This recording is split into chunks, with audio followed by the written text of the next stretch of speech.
Hey my guys, this is Elle. Elle is an elite men's stylist who helps leaders, entrepreneurs, and high net worth individuals not just look good, but look and feel in a way that aligns with them. In this interview, we cover why the way you look and your visual appearance is so important to your personal brand, how to dress for authority and to lead a room, and also her approach to establishing your style archetype, how to bring that out of you, and how to dress for your archetype. Let's jump into it. Good stuff. Elle, I'm so keen to finally speak to you with like this. With what I do, it's all about the visuals as far as like how do we make content, how do we establish the brand to represent us in some way, and a massive part of that is about how you present and what you wear. And what I really like about what you do is like it's not just about, oh, I get that because it makes you feel good or whatever. It's you have a system to work out why someone wants to wear what they wear and how it really represents them. And I'll know about that. So thank you. Thank you. I'm actually very excited for this chat. Yes, excellent. So jumping in, the first thing I want to know is just like, why do you think that your visual appearance is so important to your personal brand? Okay. So, assuming that when the people that we're working with, their brands, what they're doing is very purpose driven. So we work with people who are really wanting to make an impact and make some change happen. And so the way you look is an extension of who you are as a person, right? And what your vision is and what your set of values are. And for you to be able to step into your power and fully amplify yourself and reach the people that you need to reach, or to be open to the opportunities that need to come to you, you need to be so aligned and authentic to yourself so that only the people and opportunities that are meant for you will be drawn to you like magnets. And then anything that isn't meant for you or that's going to cause distraction or take you off course will easily just drop away, because when you are aligned in the way you look and the way you speak and who you are and what your purpose is, then people see it for exactly what it is and they're able to connect with you in the most meaningful way. And then you are able to get on with the job of fulfilling your purpose. I align with that. Something I always talk about is like, why are you making this kind of content or presenting yourself, your brand in this way, when that's not the clients that you want or not the people that you want around you? So what you're saying about how the way that you dress also attracts that kind of people. Why do us as humans do that? So are you asking why we don't sometimes dress the way we feel? What's the question? Both. What? Yeah, because you just opened up another can of worms. Why do we not sometimes dress the way that we feel? And also, why as humans are we drawn to other people that are the same as us or are aligned with us like that because of the way that they look? I understand. I hear you. Okay, so my answer is, as humans, we are wired for connection. And one of the things that's really important to us is to be able to have authentic, genuine connection. We need to have, the first most important thing is trust. And trust is built when we are able to feel safe. And something really interesting is that, I'll get a little bit sciencey on you.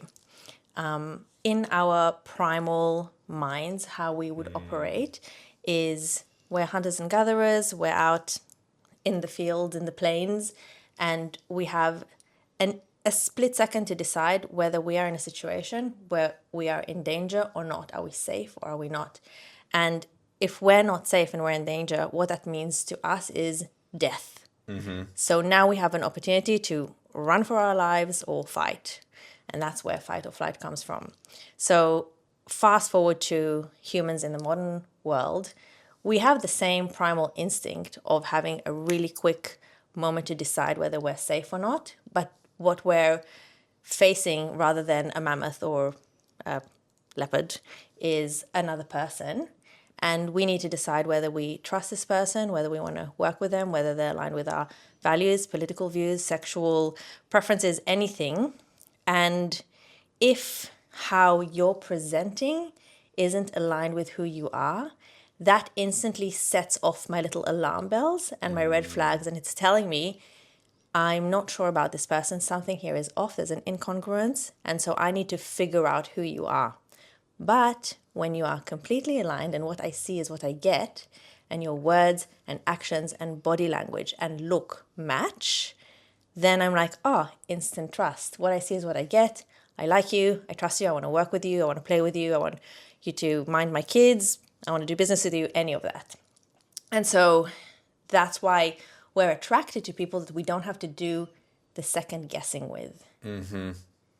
It's instant. Yes. And so to answer... Keep going. Wait, no, just yet. Maybe I'll leave it in there. I don't know. But I just want to make sure you guys all know who the hell this is.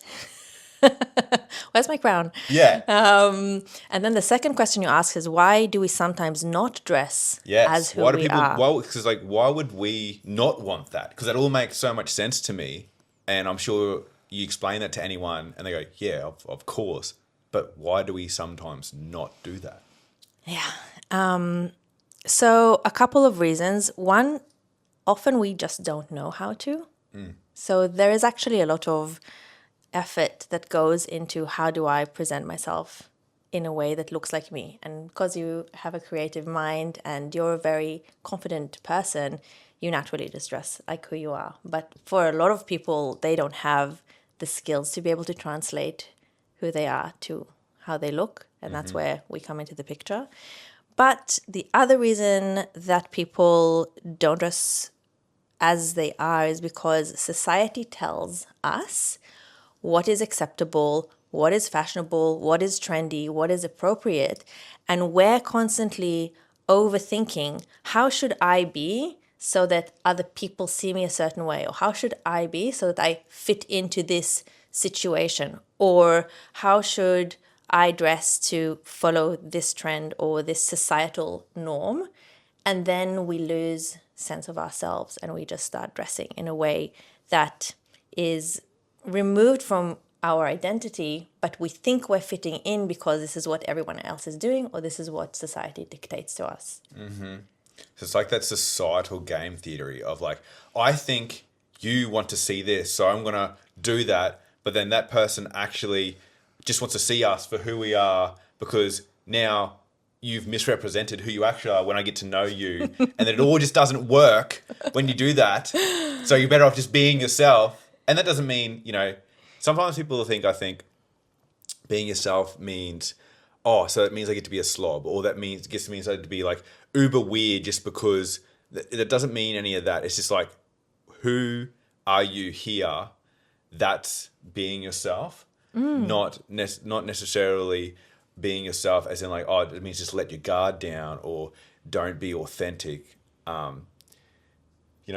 Yeah, I know exactly what you mean. There's that whole perception of like, I need to be this way because I think these people think that I need to be this way. And then we all are doing the thinking thing and nobody's actually just being themselves. And it's such a salad. And it's what I try to like unteach my clients is like, it's not from the outside in, it's from the inside out. The number one thing is you just have a relationship with yourself and so much clarity on who you are and what your most important set of values are and what your purpose is. And then let's create the language, the visual language that says that. And that's what you do as well. Mm-hmm.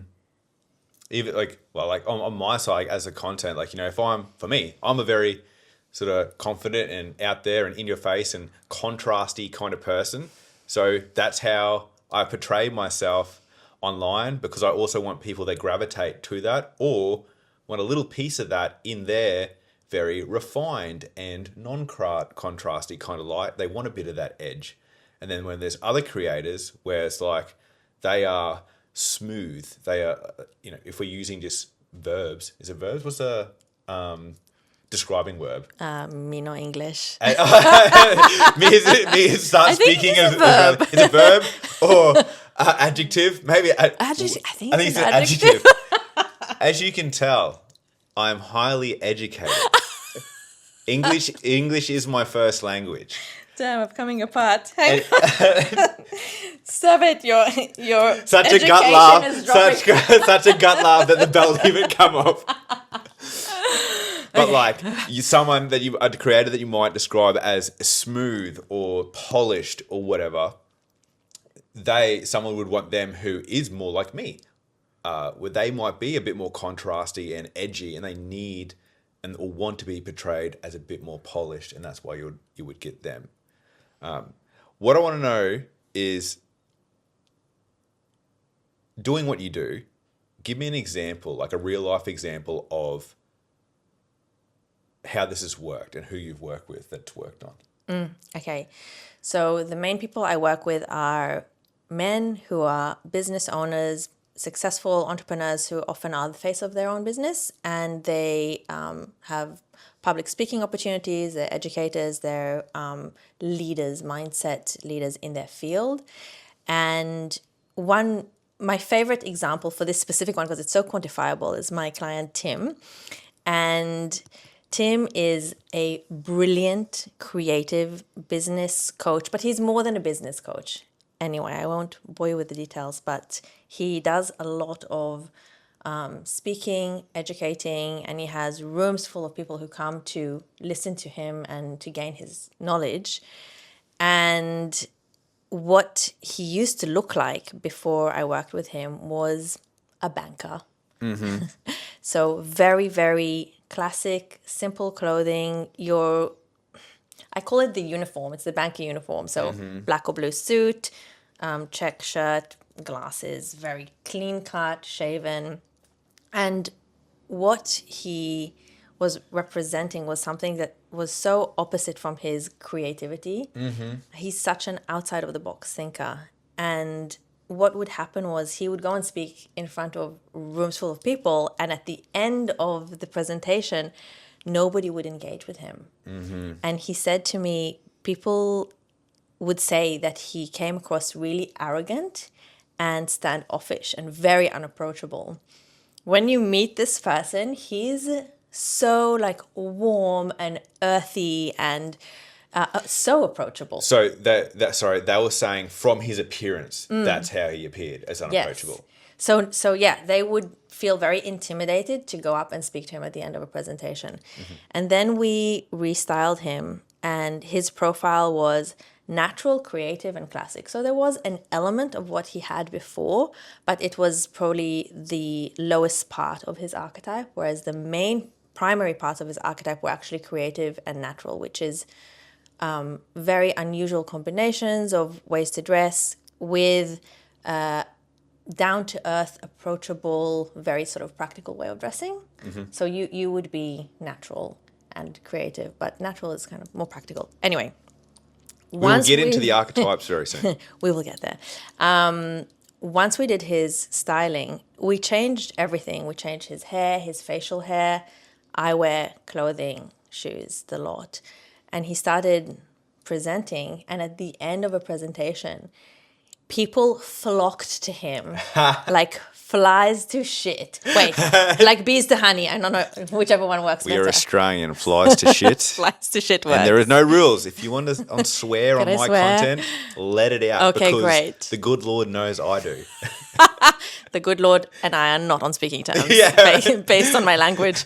Sorry, Big G. Praise the Lord, sweet Jesus. So he was like, the difference between how people felt to approach him, to speak to him, like literally at the end of a presentation, he's got a crowd of people waiting to speak to him. And for him, this signified the biggest quantifiable difference in how he was perceived when he was just showing up as himself.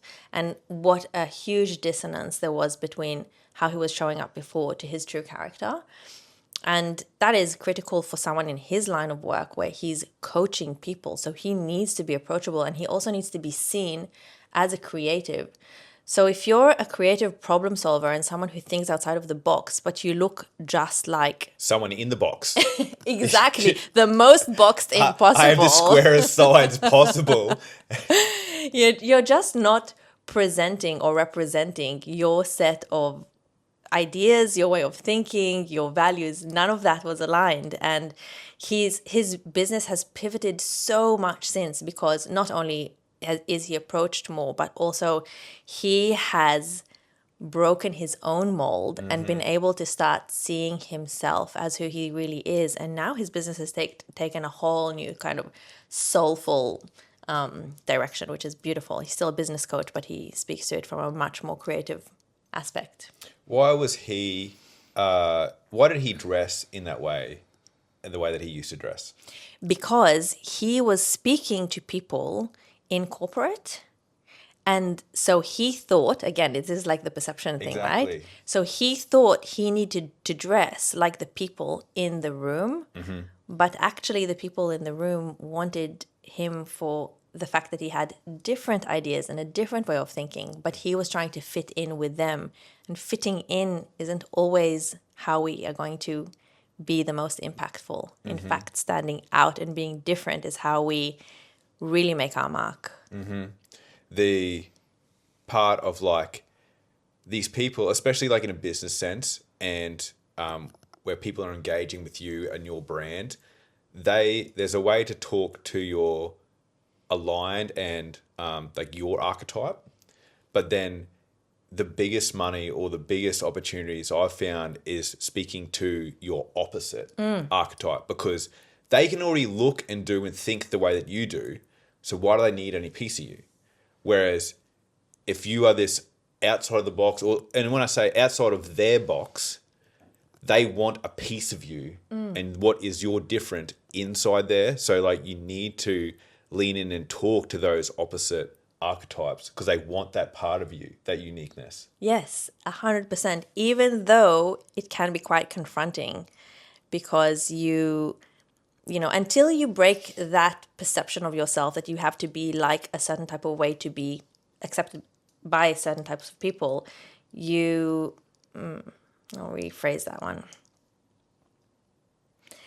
It does make me think a lot about when I started the business, and my business has been through 3 evolutions. So now I'm in the 3rd lifespan of my business. But before it really took off and it was in this phase, I was that person who thought I needed to look like my audience. So I was trying to speak to, you know, affluent men in specific industries. So I was trying to be like suited up and speak very like polished and be correct. And then I had this sort of pivotal moment where I understood the DNA of my business and the soul and what I was trying to do. And I was like, fuck this shit. This is not me at all. Why am I trying to be like these people? It felt so... it was so inauthentic. Yes, and it was so liberating for me to break that and be like, do you know what? I'm going to start writing like I speak, and I'm going to start speaking to clients like who I really am, and I'm going to start delivering my message in a way that's just raw. And yes, I'm going to swear, and yes, I'm going to show up with all of my tattoos, because I would try to like cover my tattoos and wear long sleeves so nobody could see it. And I was like, why? These people who are engaging with me, they want me because I am creative and I am rebellious and I am different. I'm going to break the mold. If I look like everybody else, what are they? They won't even know who I am. So when I made that decision, that was when the business took off, because I was like actually being myself. And the people I wanted were coming to me, begging to work with me. And like, you know, we're from the creative side, so like I feel like it's a very easy example of like there's 2 creatives in front of you, and one of them is dressed corporate and one is dressed creatively, or like the way that we are. And then you ask someone, who here do you think has the creative, of the 2 people sitting in front of you, who has the best creative take to solve your problem? Most people on visuals will go, oh, the one with that looks like a hippie witch, you know, like the artsy one. Yeah, exactly. You know, so but that can be applied to any circle. Like same in business circles. It's like, okay, even though like reading the room and knowing, that doesn't mean like not being inauthentic and having your take on the way that you dress, but you're going to a room full of business people and you're presenting business strategy and systems. You probably shouldn't be in your floral friggin' winter moon dress, you know. Kaftan. Yeah, and then the other version of you is like, cool, yes, it could be pops of color or ways that you would interpret wearing a suit, but there's that version of you in some kind of formal wear. Of these two, who's going to solve our business strategy and systems thing? Oh, the chick that looks more the part. Definitely suit chick. Yeah. Yes. I agree. So we mentioned archetypes. What the fuck is an archetype? I invented the word. Yes. I hate when like you sort of start something and then 2, 3, 4 years down the line everybody's using that word and I'm like, no, That was archetype my is thing. special. But what is archetype? Really, when we're trying to define a set of behaviors or visuals or anything, that is an archetype, and nobody is a single archetype, whether you're talking about visuals. So maybe I should specify first too, because like I have used the word archetype in a personal branding sense. Yes. So what do you mean archetype when it comes to style? Yes. Well, archetype is just a fancy word of saying type, right? I think. But in the world of style, it's a way of defining a set of visual cues. So in my process, I have 6 archetypes, and each archetype is related to a group of personality traits. And when I'm trying to translate someone's personality into a visual look, I take the personality traits that they told me that they have, and then I look at them and I see what style they correlate to, and then I'm able to score their styles from top to bottom and say, okay, this is your profile, this is your style profile that is a culmination of these different archetypes, and the ratio of the archetypes within that is what defines your special flavor. And then an archetype is quite general, so when I'm working with a person, there is a level of very, very fine-tuned personalization that I take from the archetype and personalize to the person. So it's a system that I use to be able to give you the style that represents who you are. So you give them a kind of a test that they fill out, all of their structured in a way that gets enough information from them for you to make a judgment of like, okay, you fit, or these are the elements that fit these different archetypes that apply to you, and you come up with their flavor of like that is their Elle archetype or Luke archetype, and then from there, that's when you make the judgment. Okay, this is how we represent you. It's kind of like a recipe. So we choose the main ingredients and then we choose... So these are the meat and potatoes. Yes, It's like exactly. the big, which would be your main archetype. That's right. And then the spices is the sub-archetypes. That's right. But they're the ones that add the most texture and flavor and Yeah, because we can all have chicken, but I want Mexican chicken. And I want southern smoked chicken. Exactly. So they're the... So what chicken are you? I am... What's the Italian pasta with chicken con? Is that chicken con carne? Cacciatore? Cacciatore. I am cacciatore chicken because I am Italian. Yummy. What am I? I think I'm like harissa chicken. I don't even know what that is. It's Middle Eastern. Well, that makes sense. Yes. Well, then, run me through your archetypes. Because, like, I'm sure there's different ways that different stylists might have a different archetypes, but they would all be somewhere in this realm. So run us through your 6 archetypes. Okay. Okay, so we have classic. Classic is your suited type. The person who identifies with classic is someone who really gravitates towards good fit, good manufacturing. They really love quality, and there is a timeless elegance to this style. It's very simple and very clean. Who give me someone that everyone would know that would you would go, that's a classic. James Bond. George Clooney, if you're looking for something more modern. Natural. This is your Ashton Kutcher. He is a person who loves comfort and functionality above all. So this is your t-shirts and jeans guy. Wants to get up and go without too much fuss. Just wants to be practical. Bold. This person cannot be ignored when they walk in a room. This is Mr. Limelight. Commanding, impressive personality traits would be strong colors, shiny, pack a punch kind of guy. This is Conor McGregor.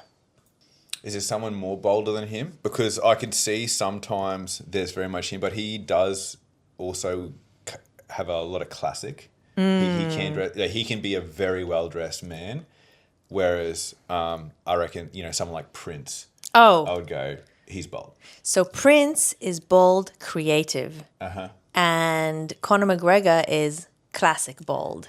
So bold is sometimes more of a flavor on top of another style, but it's very, very strong. So a flavor on.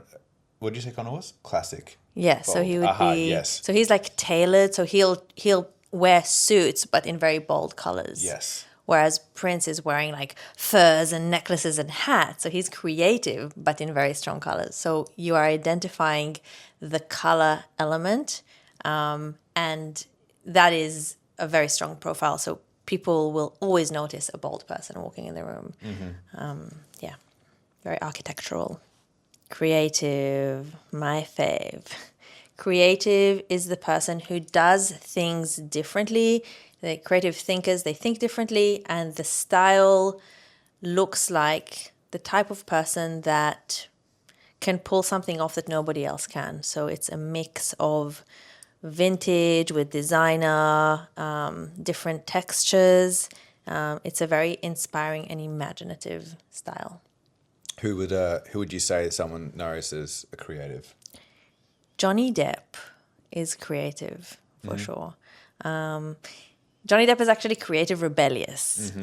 So this is where like the flavor and like there's the like the meat and potatoes, the main archetype, which is the creative, but then their flavor of creative is rebel.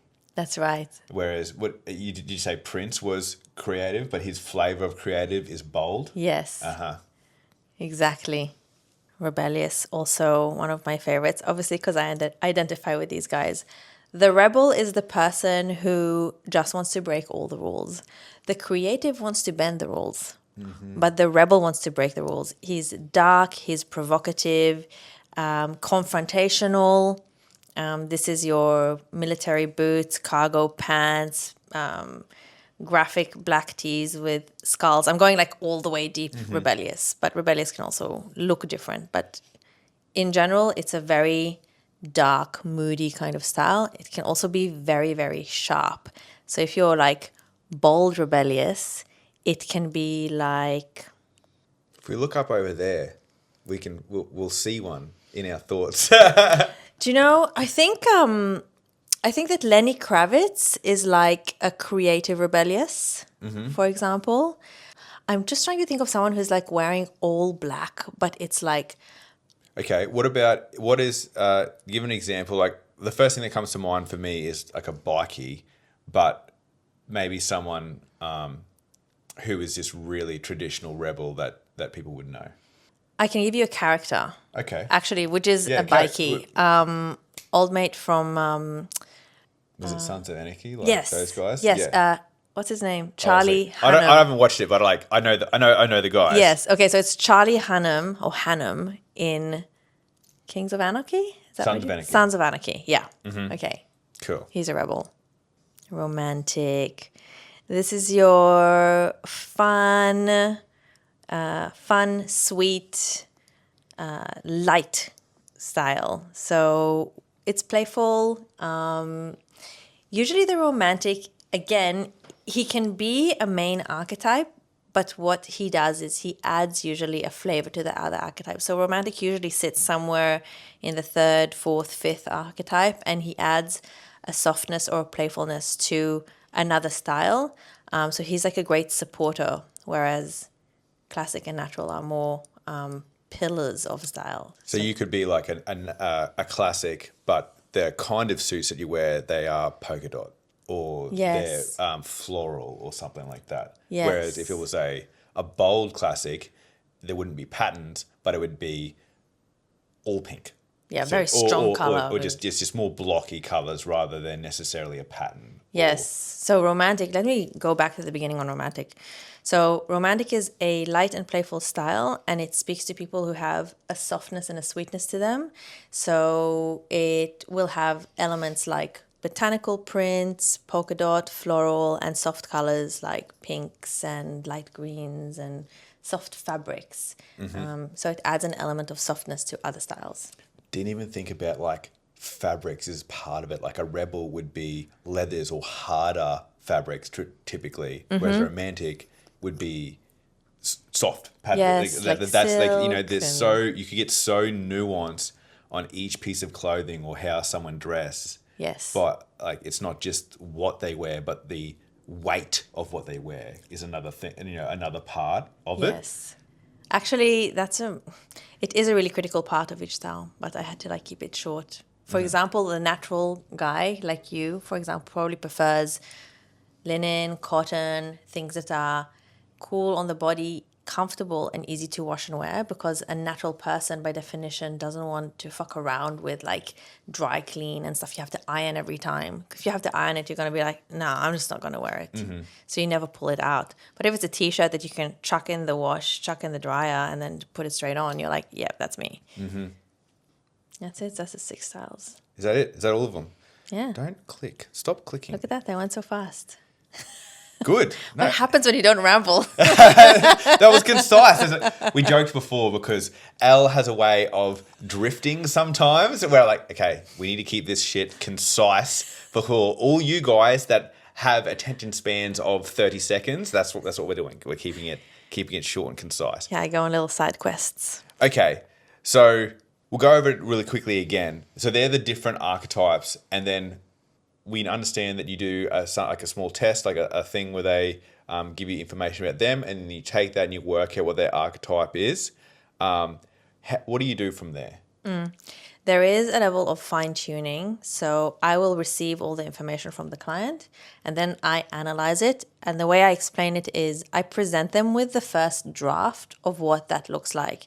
And then we go through a process of fine tuning. So I might say to you, Luke, based on my analysis of you, you turned out creative, natural, rebellious. Let's look at each one of these and pick out of them what really resonates for you or with you, because you'll pick different things out of each style and that is what your flavor is. But you might say to me, actually, Elle, I feel like I'm more rebellious and less natural. So we flip the ratios around a little bit and there's an element of lifestyle. So you might be more natural when you're at work because you need to be more functional, but then on a social occasion, you might be more rebellious or more classic. So the formula moves around with you because you're dynamic and your lifestyle is dynamic. So how you dress is not the same formula every time. So the second stage is we fine tune the archetype and the profile. And then we go, okay, this is how we're going to move forward, being directed by this blueprint, which is the foundation of your style. And now let's go into your wardrobe and make sure that that aligns with what we say is the reflection of who you are. So we lift out dead weight, identify the As in gaps. throw away stuff that doesn't match? Yeah, it might be things that don't suit who you are anymore.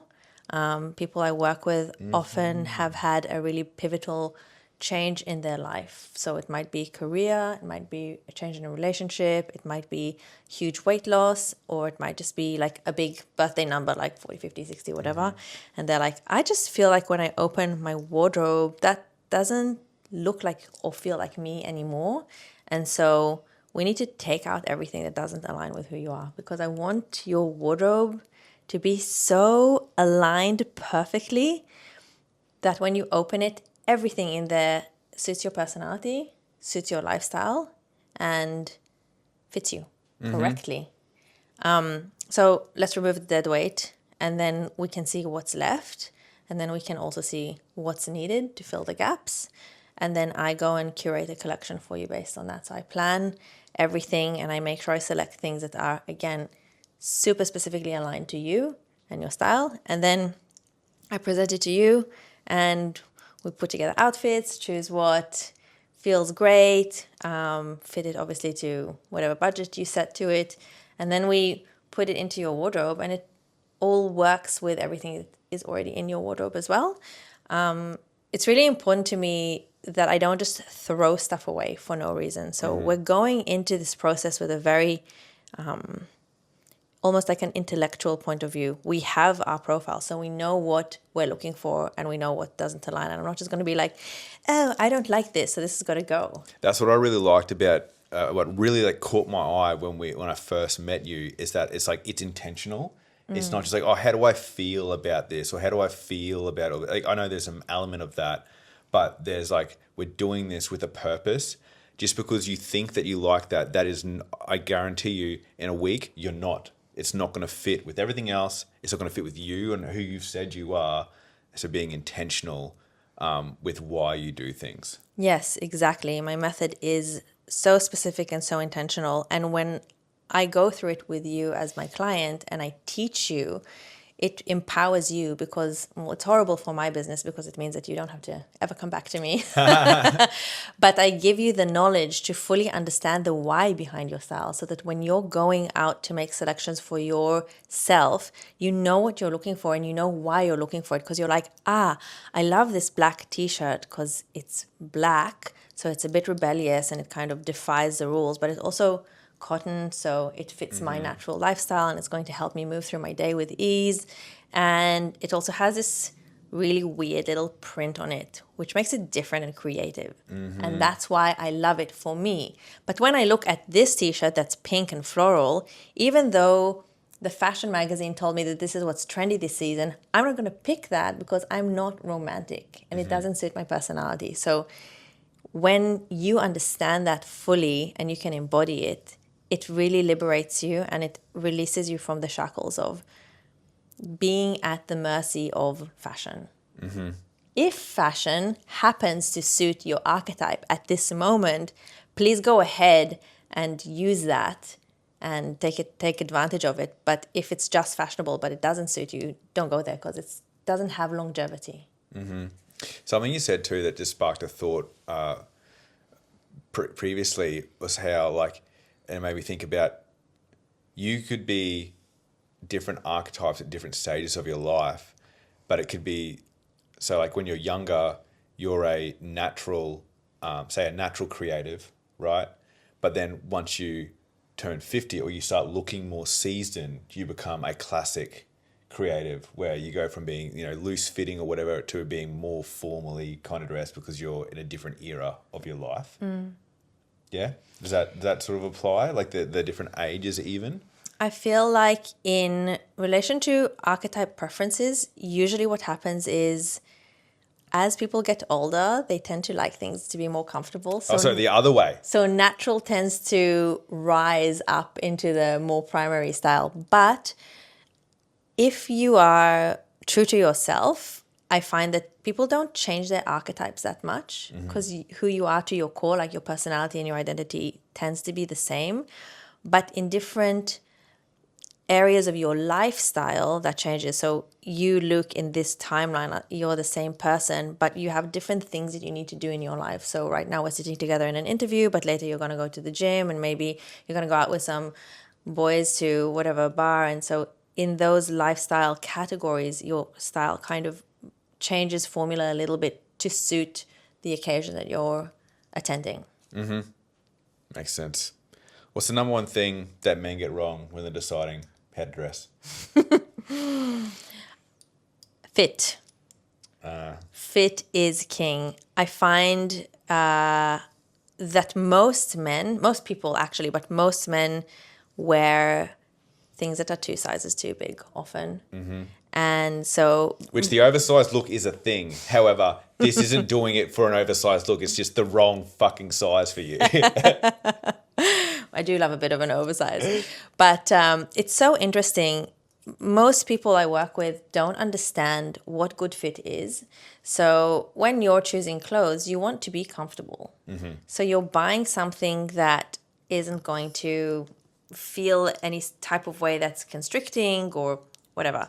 So with men, this desire for comfort translates into shirts that are way too big, pants that are too big, things that are too long. So hems, this is the bane of my existence. Just seeing people with like pants that are way too long.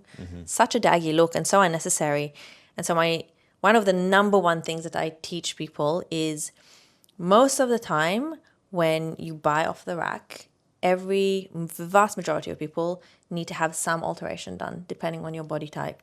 And so you need to know what are the sets of tailoring jobs or alteration types that apply to me so that every time I go to buy a thing, I know that if it's pants, I need to buy it to fit my hips and bum, but then the waist is going to be a bit too big, so I need to have that taken in, or the length is always going to be a bit too long, so I have to have them taken up. That's the case with most trousers. I have a hot tip for jeans. Go on. Okay, so with jeans, you have to buy them counterintuitively tight in the fitting room. Literally, like you can barely do them up because they always stretch 3/4 to 1 size. So what happens is when you're buying jeans in the change room, they're comfortable. You've worn them for 2 weeks and I become like saggy and the butt's drooping and the waistband is dropping and it's like, buy them like really, really tight. That's the one counterintuitive thing with fit. It's kind of like, ugh, it feels wrong, but trust me. It will come to the shape of your body eventually. Within like a couple of wears. I never stick them in the dryer. But with fit, the reason this is so important and why it makes such a huge difference is you can buy something that is super expensive and high-end designer, and if it doesn't fit you well, you're going to look cheap. It doesn't look high-end. It doesn't look designer. Yeah, you look sloppy. And that could even apply to, you can buy stuff that's cheap, but it fits you really well, so it looks designer. Or like Exactly. you look so put together. Cool, that shirt only cost you $30. That's not a $200 shirt, but it looks like it. Yeah, It fits you if properly. it fits you properly, you look $1 million. And that's why I say fit is king. You don't have to spend a lot of money on clothes to look really expensive. You just need to get them to fit right.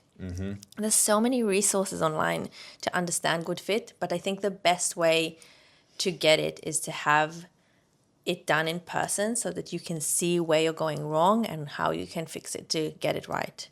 And then as an extension of that, what is, like, so you're a leader in some capacity, you're a founder in the public eye. What are some evergreen principles that people can use to communicate that authority or that leadership position to be taken seriously? One, and this is of course always going to be my answer, right, is you have to be projecting the authentic version of yourself. There's nothing that takes more effort than not being yourself. Agreed. It's exhausting.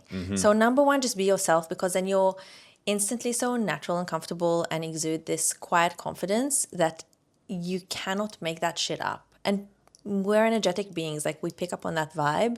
So if you're feeling comfortable in your own skin and you're the most you possible, that's the number one thing. Second is fit, important. Grooming is actually a really big one that often is underestimated, but make sure your nails are clipped and clean, have your hair done. If you have facial hair, it needs to be tidy. And Yeah, especially for dudes, you can tell it's like, oh, I'm just rocking a beard. It's like, nah, man, that needs to be. If you're gonna do it properly. If you're in these positions of like power or authority, Yeah.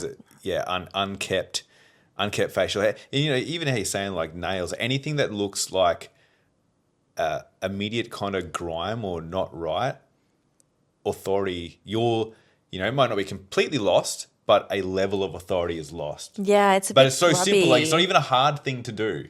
Yeah, I totally agree. And facial hair right now is super trendy, so it's very common to see it a lot. But most often when I see someone with facial hair, it looks messy, it's too long, it's coming over your lips. It's just like, ugh, don't just go to the barber. Even if you don't want to go to the barber every time you tidy your facial hair, get them to teach you how to DIY and tidy it up always. So grooming is important. And actually, I do have a hot tip.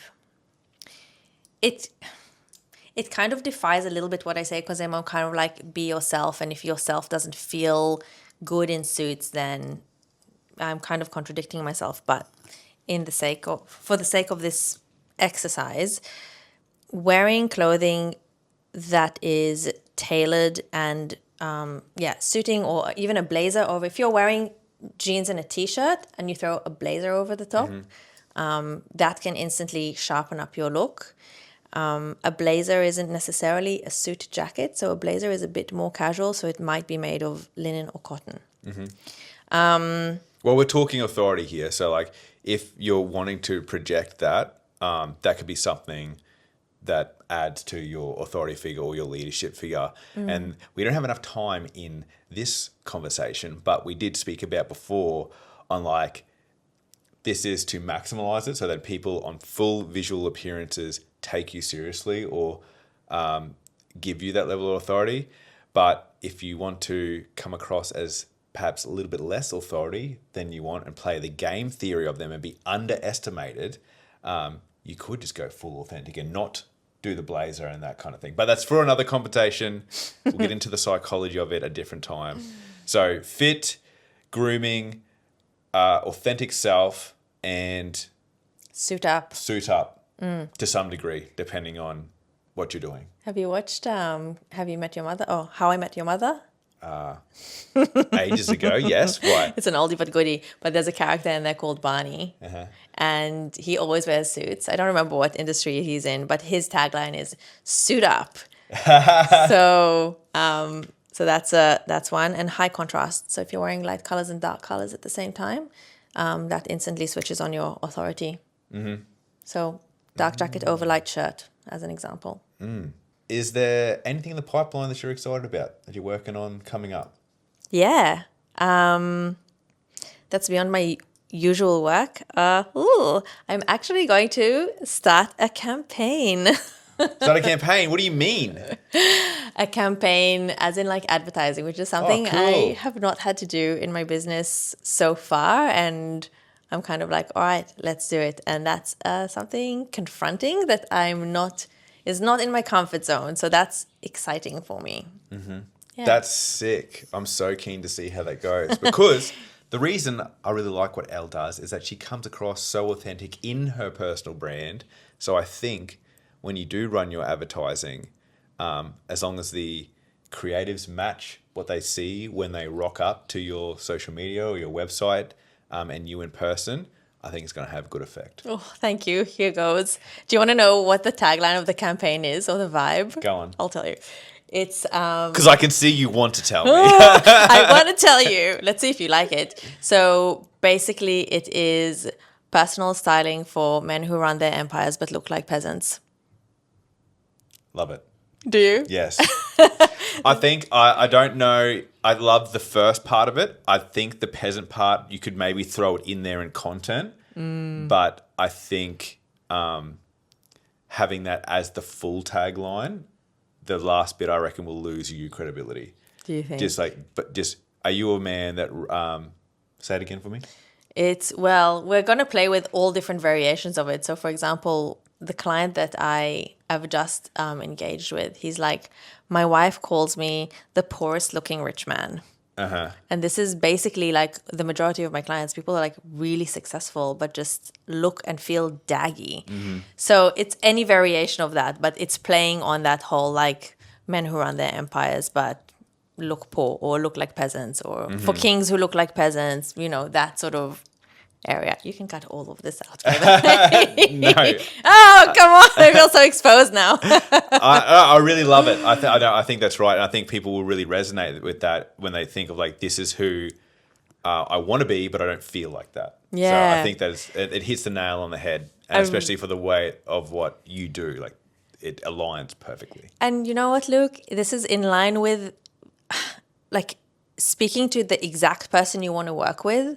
I'm so sick of getting inquiries by people who don't get it and they're not my clients, and it's just such a waste of time and energy. I don't want to take those calls. I don't want to go on these empty consultations. It's a waste of time and energy for you, but also them, because you are not the stylist for them. I'm not the right fit. We're not the right fit. And so the more concise and more direct I get with my language, even though it feels controversial, is the closer I'm going to get to those people. And because I'm controversial, the people who I want to work with get that. And I don't want to work with people who I have to mind my language with or pretend not to be. Like, I do things differently, and if that means that fucks off other people, then great, then kindly fuck off.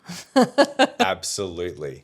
Yes, I heavily align with that, because that's something I feel really good that I've had a lot of success with, of like, I attract exactly who I want to work with, because I don't pander to like trying to work for everyone, because I know that I definitely will not fit a lot of people in the way that they do things. And that means that when you do get your leads, they're highly qualified and highly motivated to work with you. And you're also amped because you're like, yes, I can really help this person, you know? So 100% lean into that. And the more you lean into it, like, the better clients you get, the more money you can charge, the better projects you get to work on, you know, the list goes. Yeah, exactly. And every job that you do is more enjoyable because you're not fucking around with the wrong people. 100%. Elle, if people want to go look you up, where can they find you? You can look up theexecutivestylist.com or lavonstylist.com, and the same tag for my Instagram. Excellent. Thank you so much. Thank you so much. It's been great. This was fun. Yeah. I had fun. Hope you had fun. Have you had fun? Yes. Suit up, Bunny. Suit up, Bunny. There's the tagline. Done. Done. Thanks, Elle. We did it. Yes. Cool. Amazing. That was fun. I had fun. Did you have fun? I loved it. Good. Love talking about stuff I love talking about without rambling. Yeah, I don't think, not at all. That was very articulately spoken. Articulate. Very articulate. We did.